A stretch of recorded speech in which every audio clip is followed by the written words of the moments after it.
Hello, thank you for joining us. I know that everyone's moving around, but I'm hoping that when we start talking about sex, you might be inclined to stay. My name's Coco. I'm a writer for The Guardian, and joining me is Eva Wiseman, fellow Guardian writer and Vogue's relationship agony aunt. And together, we're going to solve one of the greatest mysteries of our time. It's not whether Timothée Chalamet is indeed a Nepo baby. It is, will I be single forever? So, before we start, just want to tell you our qualifications at The Guardian. So we're known for our news and politics coverage, but we're big on fun stuff too. So that's film, food, sport, culture, and of course, love and relationships. We've been covering this stuff for ages and ages.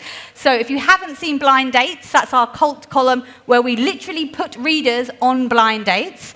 Then there's our sex column, How We Do It, where we ask readers how they have sex.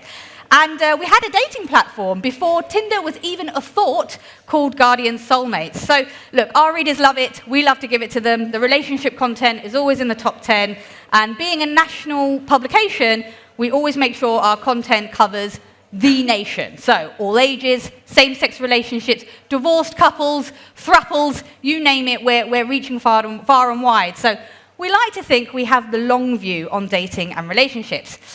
Now, of course, as advertisers, you're probably wondering why I'm telling you that. Well, you'll know that commercial opportunities around love and dating are very lucrative and exciting and interesting. Peroni sponsoring First Dates, eBay sponsoring Love Island. Here at The Guardian, we're running a campaign with Vodafone about connections at Glastonbury, and we're really proud that our work reaches really every target audience, and I'm sure we all know how hard that is to do.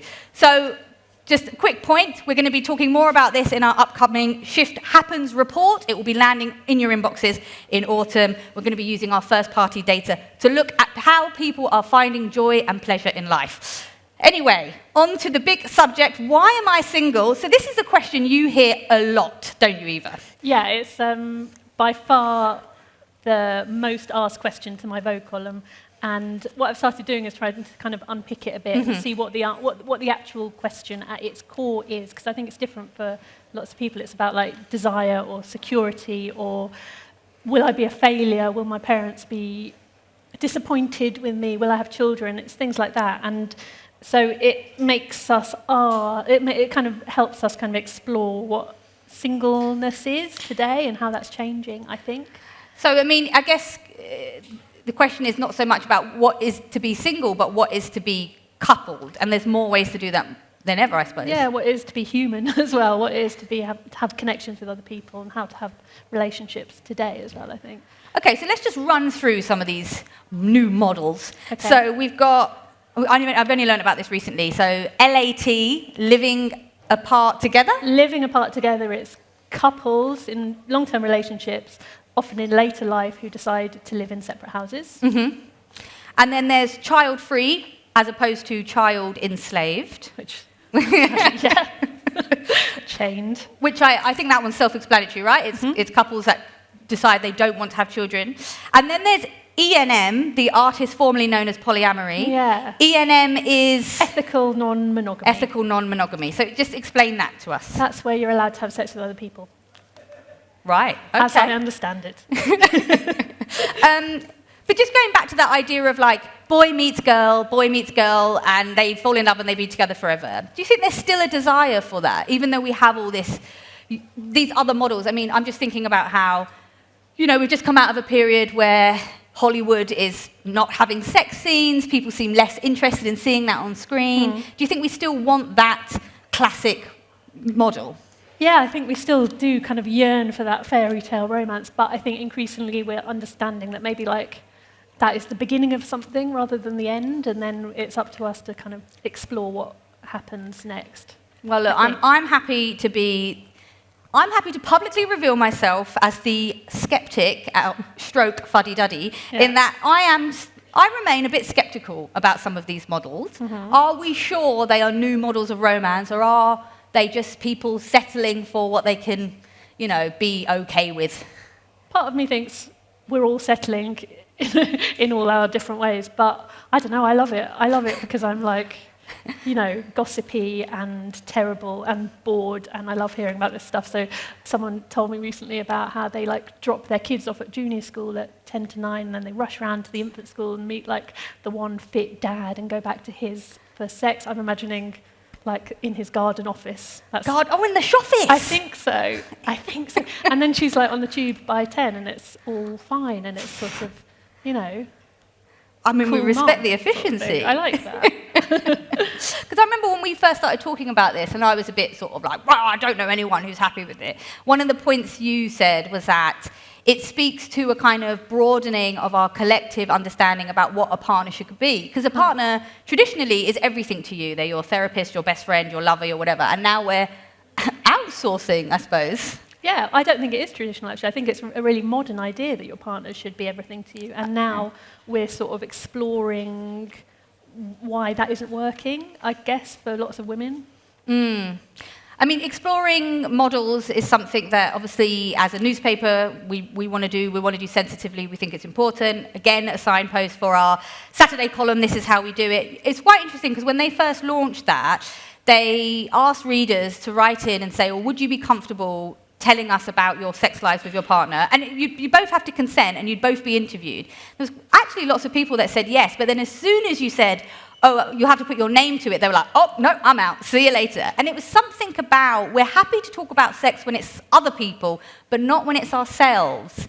And I was thinking something that you talked about earlier, Eva, when we were talking about all these different models, E&M, Let, Child-Free, and how, in a way, they all seem theories, but they are all saying the same thing. That's what I've sort of realised. It's whether you're talking about polyamory or celibacy, it's even though one seems to be about having loads and loads of sex and one seems to be about having no sex, it's about the same thing at its core, which is the old ways aren't working, and so the braver people are up for trying something new, I guess. That's what I think. I guess the question is what is driving this social change? It's all kinds of things that we're talking about in the garden, I guess, there's financial, kind of economic aspects, whether you can afford a flat away from your ex, that sort of affects relationships, things like that. When I was a teenager, probably shouldn't share this, but anyway, it's not about me, but when I was a teenager in year 11, loads of the girls, when they wanted to lose their virginity, they just go to the park. And just after dark, you'd lose your virginity, a fox would observe, whatever, that was fine. Now, you can't even get in the park after dark. So, society's changed. But another thing that I think is changing it is empowered women. There's progressive politics, which are sort of, which mean that women are able to make these choices and don't need to necessarily settle for a husband who, pays the bills and doesn't abuse you, and that's the most you can expect. The progressive politics thing is interesting because there's lots of evidence to show that, particularly with younger generations, so sort of 16 to 20, you're seeing a kind of a separation where women are traditionally going more kind of progressive politics and men are actually moving towards the right. Having said that, though, we're on the eve of a general election, so what do you think? From Friday, we're going to wake up and sex is going to be back. Yeah, let's see. Let's see how this weekend turns out. And again, as we're at an advertising festival, I think it is worth mentioning that Saatchi's ad campaign, where they wanted to encourage people to vote, used the phrase, voting is hot as fuck. So I do think there is something in it, this idea of, I guess, choice. Choice is hot, and we are in a time of great choices. Nonetheless, if we're talking about this, I do think we need to mention dating apps. So, as I'm sure any users of dating apps will probably know, sometimes you can have this familiar feeling where you see the same people over and over again. Now, all the dating apps keep their algorithms close to their chests. Of course, that's their intellectual property, and it's very lucrative for them. But you can kind of piece it together, and maybe about 4 years ago, I came across one of those very short-lived dating apps that in a publicity push revealed to all its users how hot they are is in a number out of 10.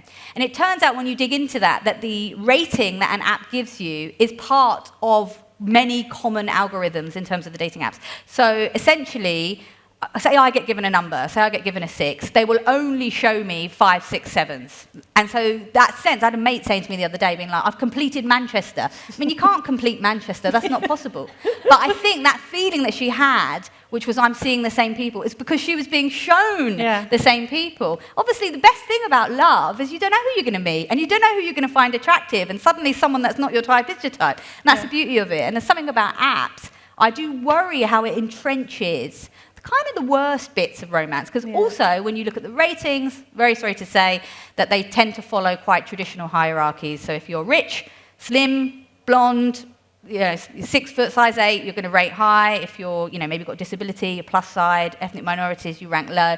It's just a bit sad. Do you know what I mean? Yeah. As you're talking about that, I'm thinking about like other apps that have come in recent years, like Field, which is sort of where people are going and like asking for exactly what they want with regards to like kinks or sex or desire. And it sort of made me realise how mainstream kind of kink and sex have become. There was I saw it in Holland and Barrett, actually. They're selling red hot chili pepper vibrators like next to the vitamins. What is the red hot chili pepper? What is it? Sings Californication. This is like red hot chili pepper song. Yeah, it sounds like it hurts, doesn't it? Well, that sounds horrible. On the kink and desire thing, and I'm conscious me even saying this is going to make me sound like a real prude, and I don't mean it like that, but it is interesting that actually, Field celebrates kink, but here's a kink for you. Don't like kink. There you go. Boring. That's my kink. Because, I think that's actually a common perception that is often not well represented. So we did, as The Guardian, as part of our Shift Happens research, we asked some people about, their dating and where they are. And essentially, what we found is 1 in 5 people in the UK are single and not open to dating. So 1 in 5 people could be dating, but they simply don't want to. And of those, 60% are women. So what about this? Maybe like sex is lame. That could be the hot new trend for 2024. You know what? It is. Well, celibacy is massive at the moment. Did you see those Bumble had to apologise recently because they ran these billboards which people interpreted as them mocking celibacy. And lots of women who have chosen celibacy for like political reasons or reasons of self-care were deeply offended by that. Self-care is, I'm so glad you used that word, because I do feel like the kink conversation is now in the health space, right? It's like goop. Yes, totally. Yeah, I think you're absolutely right. There's, it makes me think of on Mother's Day often, alongside like the rosé and the chocolates, they are now marketing sex toys, for Get your mum a sex toy. Get your mum a sex toy, which I'm against, for the record. What would your dad say when you're at lunch? Oh, happy Mother's Day, Mum, got you.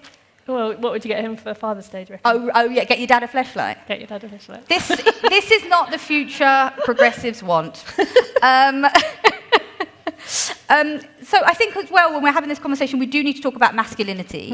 I mean, definitely, because we're a national, our relationships content is written and read by everyone. And it means you can't fall into old traps. I don't know about you, but I see everywhere this narrative, because we write for women's magazine, we're in women's media. Men are trash, basically. That's the phrase. Which I don't really know if that's very helpful. Have you noticed this?